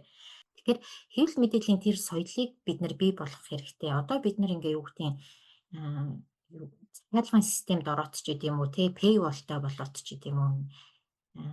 Иймэрхүү арга хэрэгслийг авлаа гэхэд Монголд бол тэрэнд мөнгө төлөөд явах нь бол их ховор байх юм болов уу гэж харж байгаа. Тэгээ тийм болохоор community-д суурилсан үг хэллэгэн дээр нөгөө community радио гэхий чи Монголд нөгөө хүн радио гэдэг аягүй гоё орчуулсан байдаг тий. Хүй гэж гоё үг байгаа. Гэхдээ одоо энийг бас нөгөө community driven media гэдгийг яаж юу авах вэ гэхээр бас л илүү сонь тий. Тэгээ нөгөө community driven membership нөгөө community-га бүрдүүлэхийн тулд бид нар чинь тэр нөгөө гишүүнчлэлийг хийгээд байгаа шүү дээ тий. Энэ community бүрдүүлэхийн нэг хэлбэр нь membership driven media, membership суурилсан бизнес модель болохоор би нөгөө гишүүнчлэлд суурилсан гэдэг үг нь илүү Монгол бөгөөд ойлгомжтой юм болов уу гэж бодоод байгаа байхгүй тий. Тэгээ community гэдгийг ер нь яриад яваад иж болно. Тэр нэг хүрээлэл гэж ярьж болж гэнэ үү тий. Танаа одоо илүү одоо бидний үеийн залуучууд бол танаа нэлээд хэрэглэгчтэй байгаа х тий. Тэгэхээр өөрсдийгөө яаж ярихаар илүү тохиромжтой байна гэдгээс шалтгааллах юм болов бид нар бол гишүүнчлэл суурилсан гэж орчуулж байгаа. Саяын яран дээрээс нэг зүйл асуухад хүмүүст хэвлэл мэдээлэл захиалах одоо ийм соёл, хэв маяг, мэдээллийн боловсрал алга байна гэж хэлж шít те. Тэгэхээр нэг зүйл надад тэнд нөгөө итгэлцэл байхгүй байгаа юм шүү гэдэг асуулт гарч ирээд байна л да. Одоо яг эн чинь би таньдаг хүндээ мөнгө өгөх үү, танихгүй хүндээ мөнгө өгөх үү гэдэг асуудал болох гэдэг шүү дээ. Тэгэхээр тухайн хэвлэл мэдээллийн хэрэгслийн ард хэн байгааг мэдгүй, тухайн хүн ямар боловсралтай, одоо New York Times захиалдаг бол тэр хэвлэлийн танигдсан байдал, нэр хүнд гэдэг ч юм уу, тэрийг бол хүн мэдээд байна те. Монгол хэвлэл мэдээллийн хэрэгсэл гэхээр тийм магадгүй тэр хүн танихгүй байж болно. Тэгэхээр бас итгэлцэл нэг асуудал нь мөн үү? Яг ингэж хүрээлэл гэдэг ч одоо нэгнээ таних л угаасаа асуудал шүү дээ тий. Тэгэхээр энэ бас нэг шалтгаан байх болов гэдэг зөв миний нэг үнцэг байна. Та юу гэж бодож Наа чи үнэхээр чухал үнцэг байна. Тийм. Тэгээд маш чухал үнцэг. Энэ бас юуг харуулж байгаа вэ гэхээр тэр итгэлцэл гэдэг бол итгэлцлийг бий болгох нь агуу чухал байхгүй тий. Нэг талдаа юу гэх юм хэрэглэгчид мөнгө төлөхгүй ийм соёл байхгүй гэж суух биш тий. Тэр үнд одоо юу гэх юм бүрэн ил тод нэгдүгээрт байж ээж тий. Тэр хүнд хэрэгтэй үн цэнийг бий болгож ээж тэгчээж одоо мөнгийг нь авна штэ. Яа харахгүй тий. Яг өөрийг чинь хэлдэг болвол асар зүв. Энийг бас ингээд ер нь зөндөө олон жил ярьж явж байгаа л та нөгөө гендрийн мэдрэмжтэй сэтгүүл зүг ярихад хүртэл ингээд бизнес центр ингээд бүх юм ингээд холбоотой байгаа байхгүй тий. Тэгэхээр редакцууд дээр сургалтууд энэ төрөө хийгээд явахдаа юу гэж ярьдаг вэ гэхээр ил тод байдал айгүй чухал. Одоо ингээд олон жилийн өмнө Google дээр ингээд ороод сургалтаа хийгээл бид нар ингээд бас яриа л тий. Яаж энэ ил тод байдлыг бид нэр бий болгох вэ гэж тэгээд манайхан бол бас энэ дээр айгүй гоё мундаг явж байгаа байхгүй тий. Одоо Google хэлбэл санхүүгийн ил тод байдлаа хүртэл ингээ гаргаад эхэллээ тий. Энэ бол юу гэдгийг Америкт энэ төр бол байдгал зүйл болвол Монголд үнэхээр ингээ хийж эхэлж байгаа байхгүй тий. Тэгэхээр эзнээ ил тод зарлж эхэлж гэн, бодлогоо ил тод зарлж эхэлж гэн, санхүүгийн ил тод байдлаа зарлж эхэлж гэн гэдэг чинь манай хэвлэл мэдээлэл маань өөрөө бас яг энэ хөгжлийнхоо энэ гоё шат руу яваад эхэлж байна гэсэн үг. Тэгээд энэ дээр бол би энд барууны хэвлэлүүд бол ийм мундаг байдэн штэ тий. Итгэлцлийг бий болгоцсон байдэн штэ. Манайхан чаддаггүй гэж шүүмжлэх айгуу дургүй байхгүй юу? Одоо би энд ирээлжэлбэл юу гэдэг юм. Одоо юу баг 100 жилийн өмнө 40 оны энэ төр судалгаа илүү яг ингээд нөгөө сонин дээр ороод судалгаа хийгээл тэр нөгөө редакцийн бодлого гэж байдаггүй тий.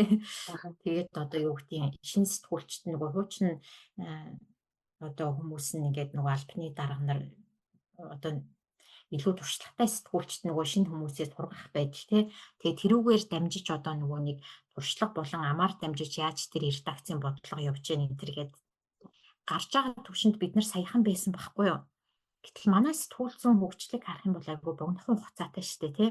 Гэтэл энэ богинохон хугацаанд бид нар үнэхээр маш хурдтай хөгжиж байгаа. Тэгээд маш хурдтай мэрэгжлийн чанартай сэтгүүл зүг бол хэрэгжүүлж чадчихаа гэж боддог байгаа тий. Тэгэхээр энэ дээр бид нар нөгөө юу гэдгийг хэвлэл мэдээллийн хэрэгслүүд маань өөрсдөө ялгарах нөгөө нэг 400 дотроос тий ялгарах тэгээ өөрсдийнхөө хүрээллийг бий болгох тэгээд нөгөө хүрээлэлтэй зориулаад ил тод байх тий эзэн маань юм бэ бид нар хаанаас мөнгө аваад байгаа юм бэ тий яаж бид нар бүтээлээ гаргаад байгаа юм бэ яагаад энэ маань мэрэгчлийн сэтгүүл зүй болоод нөгөө бусдаасаа бид нар юугаар ялгараад байгаа юм бэ гэдгийг бид нар хийж явах хэрэгтэй болчиход байгаа байхгүй юу нөгөө хэвлэл мэдээллийн боловсролыг сайжруулах юм дээр давхар анхаарах хэрэгтэй л болчиход байна гэсэн үг. Гой сонсогдож байгаа ч гэсэндээ энэ бол асар хэцүү ажил байгаа л та. Ямар ч гэсэн гэхдээ энэ бол юу гэдэг нь цоошин эрхлэхтэй шууд гишүүнчлэлтэй эхэлнэ гэдэг бол бас надад л зоригтой алхам санагдсан шүү. Тийм. Шууд одоо Румерн дөрөвдөр тий. Сураагүй ээжэж 70 руу орчиж чинь л гэж хараад байгаа л та ер нь. Тийм тэгэл за одоо тэгж жаад нэг яаж нэг амьд гарчих вэ тий яаж энэ нүгээрийн замдаа сураад явах вэ гэдэг байдлаар л явж явах шиг байна. Гэтэ их гоё юм нэх юм бол хүмүүс айгүй гоё дэмжиж байна. Үнэхээр бид нар одоо бас нэг олон улсын хэвлэл мэдээллийн хэвлэлийн хүрээлэнгийн хөтөлбөрт хамрагдаад тийм менторшип хөтөлбөрт хамрагдаад нөгөө суралцах процесс байна гэдэг байгаа шүү дээ тий. Тэгэхээр яг энэ membership хөтөлбөрийг яаж бид нар хэрэгжүүлэх юм бэ тий нөгөө community-га яаж бүрдүүлэх юм бэ? Бүтээгдэхүүнүүдийг яаж бий болгох юм бэ те? Өөрөөр хэлбэл нөгөө ер нь яг үндэ яаж мөнгө олох вэ гэдэг асуулт те. Тэрэн дээр бид нар одоо ингээ менторшип туршлагатай хүмүүсээс бас ингээд мэдээлэл сургалтуудыг аваад явж байгаа. Тэгээд энэ хөтөлбөр маань өөрөө дэлхийд даяар 147 илүү одоо нөгөө аппликейшн ирэхэд 10 хэвлэл мэдээллийн байгууллагыг сонгосон. Вау. Тэгэхээр энэ маань бас яг нөгөө шинээр дүнгиж бий болж байгаа бидний хувьд бол ингээд аюу тум гоё урам зориг гэх юм уу. Тийм байна. Тэгээд Баяр ер нь хүргэе. хинт ч ярьсан баярлалаа. Тэгээд хинт ч ярьсан гэсэн энэ маань айгу тийм үнэхээр ямар гоё юм хийгээ явж байгаа юм бэ те. Зөвхөн ингээд Монголд биш. Ингээд гадныханд ярихад хүртэл ингээд сонирхоод байгаа байхгүй юу. Хөөх ямар гоё уран цаг болоод харчихсан юм бэ те. Ямар гоё зоригтой юм бэ. Ямар зоригтой юм бэ та нар гэж те. Гэтэ ингээд хичнээн юу гэдгийг эрд зориг байлаад хүсэл тэмүүлэл байгаад те мөрөөдөл байгаад мөнгөгүй болохоор бас хэцүү шттэ. Бид нар ингээд өөрсдөндөө байгаа хамаг цаг, туршлага, мэдлэг, мөнгө те бүх юм одоо ингээд бүх нөөцөө ингээд шавхаад одоо хийчихэл хагасчил явж байна л та. Тэгээд ер нь зөвхөн хагасчилч биш те анх төлөвлөхөөсөө ахуулаад ер нь ингээд явсан гэсэн үг. Амжилттай байна. Бид нар яг нөгөө эмэгтэйчүүдийн сэтгүүлийн 100 жилийн ойгоор те ер нь яг өнгөрсөн жилийн үдийд ярьж эхлээл бид нар яа харахгүй 25 онд багтаж хийх ёстой юм байна тий. Эхлэх ёстой юм байна гэд бид нар эхэлжлээ. Контентуудаа гаргаад явж гэн. Төлөвлөгөөгөө гаргаад явж гэн, суралцаад явж гэн. Тэгээд цаашаага ингээд гайгүй болох байх л гэж бодоод байгаа. Сая гишүүнчлээ хөгжүүлээд одоо санхүүжилтийн арга хэлбэрийг ярьж байна те. Тэгэхээр ер нь гишүүнчлэл, хандивлах, за тэгээ захиалах те, subscription membership donation гэдэг. Ер нь нэг дэлхийд дахин уншигчаас санхүүжих нэг юм 3 төрлийн хэлбэр байгаад байгаа те. Энэ гурыг бас яривал нөгөө сүүлийн үед манай зарим хэвлэл хандив жишээ нь бас хүсэж байгаа тий. Тэгээд нэг цөөхөн жишээ болохоор бас зарим хэрэглэгч уншигчд маань гайхчихж магадгүй. Энд чи юу болоод хэвлэх юм маань хандив гуугаад эхэлвэ гэдэг ч юм уу тий. Тэгэхээр энэ шин тутам хөгжиж байгаа бас санхүүжилт орлогын энэ хэлбэрийг нэг жоохон дэлгэрүүлж ярьж өгвөл. Яг үнэ одоо нөгөө бид нар чинь нөгөө сэтгүүлчдээс хэвлэл мэдээллийн байгууллагуудаас юмаа шаардах нь их байгаад байдаг тий. Ингээд чанартай бүтээл хийж чадахгүй штэ ч гэдэм юм уу тий. Ийм байна, тийм байна гэх нь илбэг байдаг. Нөгөө түрүүний л ярьдаг тий мөнгө төлөх хэрэгтэй. Хэрвээ та өөрөө мөнгөө төлөхгүй болвол одоо та өөрөө бүтээгдэхүүн гэсэн үг байхгүй юу тий. Ер нь бол одоо таны тархийг угаах контентийг л авна гэсэн үг штэ. Уучлаарай гэхдээ үнэн тий хэн мөнгө төлж байгаа тэр хүнийг харна. Хэн мөнгө төлж байгаа тэр зар сурталчилгааг харна. Галт сурталчилгааг харна. Тийм л байна. Тэгэхээр үнэхээр өөртөө хэрэгтэй мэдээллийг авъя гэж бодож байгаа бол өөрийнхөө тэр нөгөө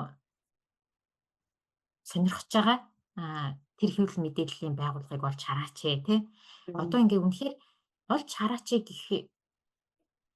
хэлэх хэмжээнд бид нэр хүрчээд байгаа байхгүй тий. Одоо 10 хэдэн жилийн өмнө бол үнэхээр манай хэвлэл мэдээллийн хэрэгслүүд ялгархгүй тий. Тийм байсан бол одоо ялгарч эхлээд байна. Жишээлбэл залуучууд руу хандсан entertainment-аас гадна та хэд ч бас айгүй хөөрхөн боловсрал тий хэвлэл мэдээллийн боловсрал, сонгогчийн боловсрал айгүй чухал тий мэдээлэлтэй сонголт хийх боломж. Тэр бүх юмыг одоо ингээд хүний эрхийн мэдрэмж ч гэдэг юм уу. Яг ингээд бүх одоо энэ соёлын юм дээр яаж бид нэр юм тийм одоо ингээд гоё явах вэ те кул явах вэ бас ингээд өөртөө ингээд хэрэгтэй юмыг ингэж мэдээллийг авах вэ гэдэг дээр болвол жишээлбэл танай контентыг харах ч гэдэг юм уу те. За тэгээд одоо Unread Enter байна. Залуучууд руу чиглэсэн те. Эмэгтэйчүүд рүү чиглэсэн гэх юм бол одоо манай ахын ч гэдэг юм уу те хүүхд рүү чиглэсэн child segment байна. Тэгээ ингээд яг одоо юм тэнцвэртэй харьцангуй тий өдөр тутмын мэдээлэлээр жишээлбэл одоо Go Icon ч гэдэг юм уу юу гэдгийг харьцангуй ил тод тий ингээд мэдээллийг шуурхаа дамжуулаад явж байгаа мэдээллийн мэрэгжлийн одоо мэдээллийн сайтууд байна ч гэдэг юм. Тэгэхээр энэ ялгааг хараад яг тийм өөрийн гэсэн мэдээлэл авдаг сувгаа олмоор байгаа юм тий. Нэг ганц сувг байх албагүй л та одоо жишээлбэл өдөр тутмынхаа мэдээллийг би хаанаас авах вэ гэдэг ч юм уу. Тэгээд тэрийгэ дэмжих хэрэгтэй л байхгүй тий. Яагаад гэвэл бид нар дэмжижээж тэр маань явна тий, илүү сайжирна гэсэн үг. Тэгэхээр тэр дэмжих хувилбарууд нь түрүүний хэлдэг тий, захиалагч байд юм уу рекламам тий. Энд шүнжлэл гээд ингээ явахаар бид нар ингээд Нэгсэндээ та өөрөө дэмжиж л та дуугаа захиалах гээд байна гэсэн үг болох гэдэг шүү дээ. тийм. Өөрөө дэмжиж өөртөө хэрэгтэй мэдээллийг авах байхгүй юу ер нь. Ааха. Мөнгө төлөөд бид нар кофе авдаг штэ тий. Тэрнтэй л ер нь адилхан штэ тий. Тэгэхээр юу гэдэг нь одоо дэмжиж байгаа мэдээллийн сайтаа нэг кофений мөнгө хандвалчихж байгаа тий сар болгонд. Одоо манай Room 24 цэгийн минь бол гишүүнжил маань жилийн 100,000 төгрөг ус эхэлж байгаа байхгүй юу тий. Тэгэхээр эн чинь одоо сарын 1 аяг кофе гэсэн үг. 1 аяг латте гэсэн үг тий. Тэгэхээр ингэж биднийг дэмжих гишүүд маань ингэж уншрах тусмаа бид нар үйл ажиллагаагаа доктортой явуулж чадна тий. Илүү танд хэрэгтэй мэдээлэл гаргаж чадна л гэсэн үг байхгүй юу. Энэ яриануудыг сонсоод байсан чинь нэг асуулт орж ирж байна. Одоо мөгийн маань анх сэтгүүлч байлаа. За дараа нь олон улсын хэвлэлд ажиллаа. Тэгээ суралцлаа. Одоо бол entrepreneur болчих шиг байна. Тэгэхээр нэг хүн медиа салбарт одоо туулж болох бүхэл дүрд орж үзэж байгаа шиг байна. Тэгэхээр эдгээрээс бас судлаач байна те. Тэгэхээр эдгээрээс энэ авж байгаа мэдрэмж гэх юм уу, туршлага ер нь бас чамд өөрт ямар сэтгэл төрүүлж байна. Энэ тухай бас хуваалцаач. Ялангуяа надаа нөгөө ерөнхийдөө манад бол сэтгүүлчээс хэвлэл мэдээллийн байгууллага эхлүүлж байгаа хүмүүс бол ерөнхийдөө сэтгүүлчд өөрсдөө байдаг. Тэгээ яг энэ үед бол яг entrepreneur байх, entrepreneur сэтгэлгээтэй байх гэдэг их тулгардаг бэрхшээл. Гэтэл бүр одоо докторийн судлаач хүртэл болчлоо. Тэгэхээр энэ олон төрийг ер нь яаж зохицуулж эмхэлж авч явж байна? Ер нь тийм зөвхөн би гэлтгүү бид нар ер нь айгу тийм монголчууд маань айгу entrepreneur сэтгэлгээтэй гэж би хараад идэв ш. Entrepreneur гэхээр монголчуудын бол овсгоо самбаатай гэж би ярмаар байдгийн тий. Тэгэхээр нийгэм маань өөрөө юу гэдэг бидний амьдарч байгаа орчин маань өөрөө ингээ тийм гоё тухтай тий зүгээр нэг юм хийгээл явхад амьдраад болоод ах орчин биш байгаа байхгүй ерөөсөө.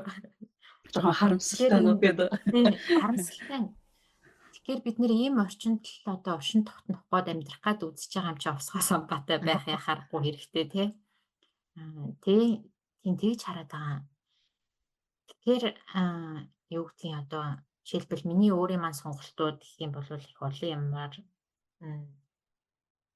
одоо юу гэдгийг жишээлбэл сэтгүүлчээр би ингээд ажиллаж эхлээл нэлээд бас гайгүй сэтгүүлч гээл тий автор энтер гэж болол тэгээ нөгөө өнөөдөр сон дээр тэд бидний тухай гээд ингээд нүүр хийж хахад яг уу ингээд яг Монголын талаараа үнэхээр гоё нийтлэлийг орчуулад бид нар гаргахыг хичээдэг байсан шүү дээ. Тэгэхээр үнэхээр ховор идэг байсан тий.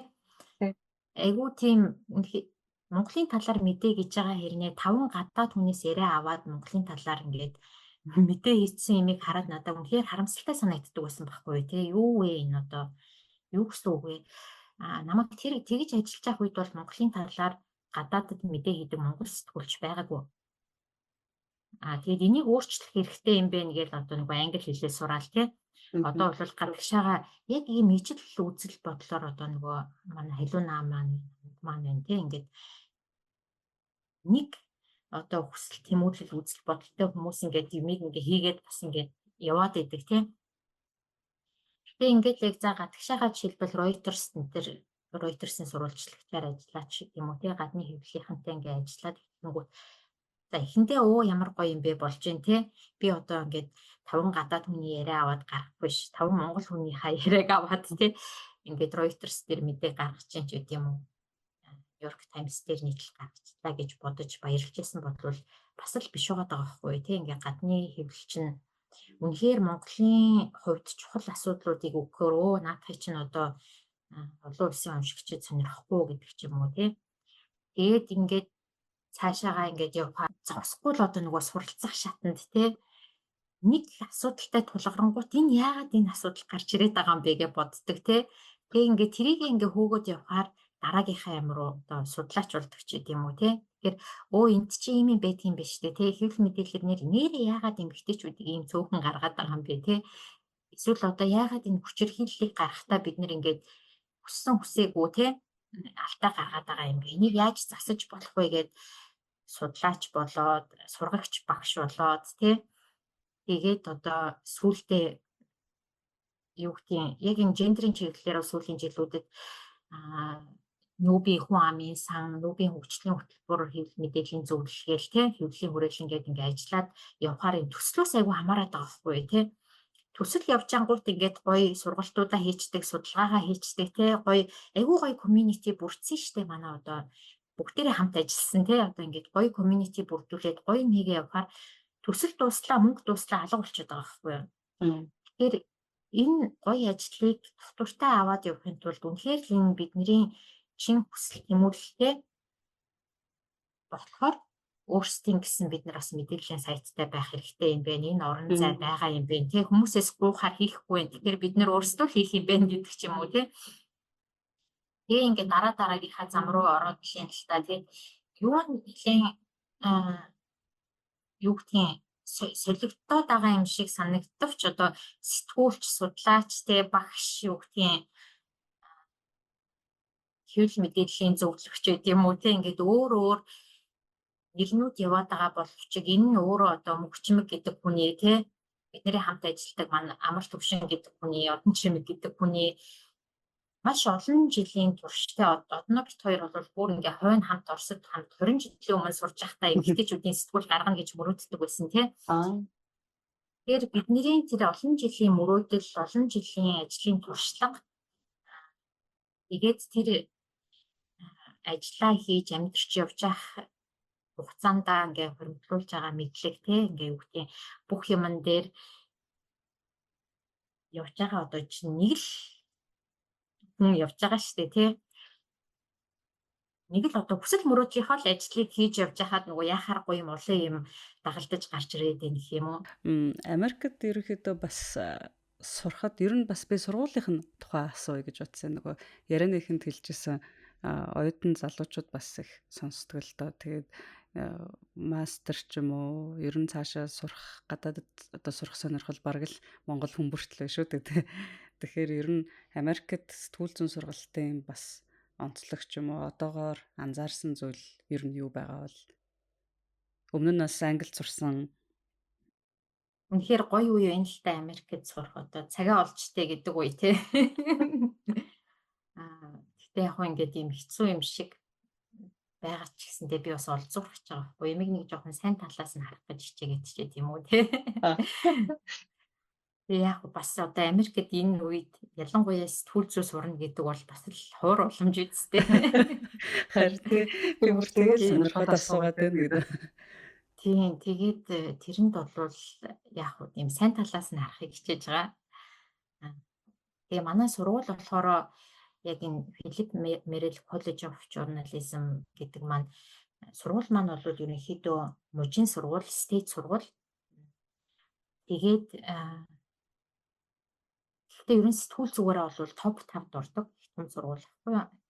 Тэгээд одоо ингээ манай ингээ багш нарыг харахаар ингээ айгүй олон пүлицерийн шагналтай хүн байна. Миний одоо нөгөө супервайзер буюу одоо хамт хичээл зааж байгаа багш маань 8 удаагийн эмигийн шагналтай ерэн сурвалжлах сэтгүүлч байна тий. Миний үнэхээр одоо нөгөө судалгааны чиглэлээрээ би бол шавь ороод явна гэж итгэж байгаа. Бас хичээл авч байгаа Линда Стайнер багш маань яг энэ феминист хэвлэл мэдээлэл, тэ гендер ба медиа гэдэг чиглэлээр бол үнэхээр одоо дэлхийг хувар тэ ингээд одоо зөвхөн байгаа гарын 5%-нд багтах эрдэмтдийн нэг байгаа байхгүй юу. Тэгэхээр ийм хүмүүстэй ажиллах боломж гэдэг бол үнэхээр агуу байна л та. Тэгээд мэдхгүй юм их вэ, чадахгүй юм их вэ. Тэгээд нэг гоё юм гэх юм бол одоо юу гэдгийг яг л одоо нөгөө нэг өөрсдийнхөө төвшөнд харьцаал тий ингээд сэтгүүлзэн одоо энэ буцалж байгаа хэлэлцүүлэг тий ингээд гоё юмд оролцох боломжийг энэ анги юм бүрдүүлдэг юм байна. Ихэр гайхалтай гоё тий. Тэгээ энэ сэтгүүлзэн хөтөлбөр маань PhD дээр жишээлбэл жилдээ ингээ өөрөөсөө 3 хүн авч байгаа байхгүй юу? Дээдлэн 5 хүн авдаг тий. Тэгээ тийм 3 хүний нэг болж орж ирсэндээ бол үнэхээр баяртай байгаа. Тэгээд энэ бол үнэхээр их том боломж гэж харж байгаа. Тэгээ нөгөө нэг те За би монгол хүн юм чинь гээл нөгөө хамаг ачаагаа өөрөөл. Нэг хүн шиг байж гал тэгэл хичээж лэн л та. Аа юу гэх юм бол ер нь гадагшаа сурах сонирхолтой хүмүүст ингээ хэлэх юм бол 1 жил 2 жилийн дотор хийждэг юм ерөөсөө биш те. Би одоо юу гэдэг юм 10 хэдэн жил өөрийгөө ер нь бэлтэж үдий зэрэгтэй хүрж ийн гэх юм уу? За англи хэлнээсээ эхлээл те англи хэл сурах хэрэгтэй юм байна гээл энийгээ яаж би өдөр тутмынхаа ажилд оруулах вэ гээл те нөгөө тэд бидний тухайгаа орчуулаад те би жишээлбэл нөгөө орсод хүссэн болохоор уг нь мэдээ энтер авч орчуулах бол орсоос хийжүүл хамаагүй амар штэ гэтэл би англи хэл сурах хэрэгтэй гээл те өөрийгөө шахаал тэр үед нөгөө нэг бүр нөгөө алтан гэрлийн толмол гээл те одоогийн шиг тийм боловч тольж байгаагүй штэ тэгэл нөгөө хүнд тэр нөгөө толмол тэгэл нөгөө хэвлж авсан юмнуудаа бүгдээрингийн зөвхөндөө хийгээл өдөр болго явдаг л байла тий. Тэгэл үг цээжлээл битэл нөгөө англи хэлний би бол нөгөө хүн болгонд өөрийн гэсэн сурах арга барил байгаа. Тэгээ одоо бол сонголтууд айгүй их болчиход байна шүү дээ тий. Duolingo хийх, Netflix-ээр кино үзэхтэй юу гэдгийг үнэхээр тэр сонирхлынхоо дагуу хэл сурах боломж бол технологийн тэр боломжууд нь нэмэгдсэнд би бол үнэхээр гайхалтай баярлаж байгаа байхгүй юу? Би хэл сурч эхэлж явах үед чинь бас 10 хэдхэн жилийн өмнө шүү дээ тийм байгаагүй. Тэгээд миний хувьд гэх юм бол би 2 удаа мөнгө төлж англи хэлний курс явах гэж үзсэн байхгүй юу? Гэтэл нөгөө өөрөө бага насны хүүхэдтэй тэгээд дээрэс нь ажилтай хүн чинь үнэхээр худлаа болж байгаа байхгүй юу? Тэгээд нөгөө хайран мөнгө гэж бодохоор бас хүн ингээд би ингээд нэг юм курсд суух гад мөнгө төлөөд энэний оронд хүүхэдтэй би ингээд нэг тийм билүү аваад өгсөн бол гээл те. Хайран мөнгө болоод нөгөө 2 удаа үнэхээр явж чадаагүй. Тэгэхээр би бол ажилдаа оруулах хэрэгтэй юм байна. Тэ амьдралтаа оруулах хэрэгтэй юм байна гэд. Тэгээ одоо нөгөө ажил дээрээ би өөрөө мэдээ орчуулах те. Өөрөө мэдээлэл хайхтай англиар хайх, орсоор ерөөсөө хайхаа болох гээл те. Тэгээд хоёрдугаар гэх юм бол дуу их сонсдог байсан. Тэгээд дуу сонсох дууны үгээр дамжуулж нөгөө үг цээжлэхэд надад бол айгүй их нөлөөлсөн. Би ч нөгөө Beatles-ийн дуунуудыг бүгдээрингийн хэвлж авчаад сайхан монголоор дээрээс нь бичиж байгаа л. Тэгэхээр надад хамгийн их нөгөө хурдан цээжлэгдэжсэн байхгүй. Хойлоо адилхан хэлбэрээр сурсан юм ба шүү дээ. Би бас тэг хипхоп дуу сонсоод тэгээд энэ одоо юу дуулаад байгаа юм болов гэсээр байгаа. Дууны үгээр бол айгүй амархан надад бол нөлөөлж байсан. Яхахгүй ингээд нөгөө дуугаа эргээд сонсохоор нөгөө өвнөд нь шууд орж ирээд тэгэхээр энэ чи ямар амархан хэлбэр вэ те. Надад бол тэгж ажиллажсэн. Тэгээд кино үзэхдээ дан англиар үздэг болсон. Бүр ингээд өөртөө яг зорилго тавиад те нөгөө сабтайтлтайгаар ингээд үзээд эхлэхээр нөгөө чих хонгойно гэж бид нэр яриад байдаг те. Яхахгүй. Тэгж явсаар байгаа л одоо ерөнхийдөө нэлээд бас гайгүй одоо хэлний төвшөнд бол үнэхээр гайгүй болчиход энэ л гэж өөрийгөө хараал. Тэгсэн хэрнээ бас голсон хിവэрэл те ингээд нөгөө хичээлдээ явж байхдаа би одоо 5 өдөр болгон нэмэлт нөгөө англи хэлний хичээл авч байгаа байхгүй юу? Энд чинь нөгөө нэмэлт хичээл бүх юм үн төлбөргөө тэр нь бас гоё юм л та. Тэгээд нөгөө үнгүй юм болохоор гээд англи хэлний нэмэлт хичээл авсан чинь миний хамт сурдаг оюутнууд багш нар энэ төр гайхаад чамд одоо яг англи хэлний хичээл хэрэгтэй юм уу те чи цагаа арай өөр юм зарцуулахгүй мүү гэд тэгээд л байгаа. Тэгээд тэгж бодохоор бас гайгүй болцсон чинь билүү юм болов гэж бодоод одоо манай хүүхд мөхт бол намайг шоглол идэв шүү дээ нөгөө үгээ гоё хэлж чадахгүй тий нөгөө монгол акценттай гээд тэгээ одоо монгол акценттайгаараа бахархах хэвээр юм уу? Тийм бахарх одоо энд ирээд бол нэг гоё юм нэм бэ одоо хичээлийн орчин тий ер нь энэ орчинд яадаг вэ гэхээр хүнийг байгаагаар нь хүлээж авах тий одоо яг ингээд мөнхчмэг гэдэг хүнийг яхааргүй сонгоол авчихсан юм чинь тэгээ одоо ингээд байгаагаар нь хүлээж авах байгаагаар нь үнэлэх юм уу? Тийм юм бол үнэхээр их байд юм. Тэр бол гайхалтай тий. Тэгээд одоо нөгөө хэрэгтэй дэмжлэгүүдээ би их авч чаддсан байна. Гэрээ санаад айгүй хэцүү байгаа үед одоо юу гэдэг нь терапист тий авдаг ч байт юм уу. Спортын одоо бүх юмнууд нь үн төлбөргөө одоо гольф сурч болж байна. Үнэхээр цаг л гаргаж чадах юм бол тий усан бассейн дотор гадна гээл те. Тэгэл янз бүрийн юм би пиклбол тоглож үзээд таалагдсан. Үнэхээр цаг л гаргаж ивэл юу ч энд сураад юу ч ямар ч байдлаар өөрийгөө нээх тэр боломж нь байгаа хгүй юу? За баярлалаа. Тэгэхээр энэ их завгүй ажиллаж яваар цаг гаргасанд баярлалаа. Тэгээд маш олон гоё шин зүйл сонслоо. За бас та бүхний хийж байгаа ажилтай холбоотой хувь хүний чинь хувьд ч гэсэн олон юм маш гоё гоё мэдээнүүдийг сонссон. Их гоё яриа боллоо гэж би өөрөө их баярлж байна, олзуурах чинь. Тэгээд энэ яриа маань ч гэсэн олон хүнд хүрээд бас улам цаашаа экосистемдээ ч гэсэн тодорхой хэмжээнд хувь нэмрээ оруулаад олон хүнд санаа сэтэл болно гэж бол их итгэж байна. Тэгээ баярлаа. Амжилт хүсье.